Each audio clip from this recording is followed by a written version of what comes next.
यूं ले लो।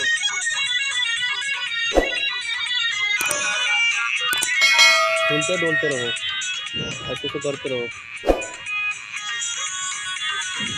सुना ये राजा सुना राजा जानी, होल हम के बड़ी परेशानी। सुना ये राजा सुना राजा जानी, होत बहम के बड़ी परेशानी। तू तो सुत जाती बड़ा खरिहानी,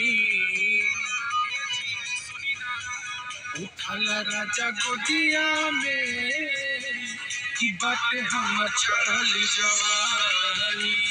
उठाला राजा गोदिया में की बातें हम चढ़ल जवानी।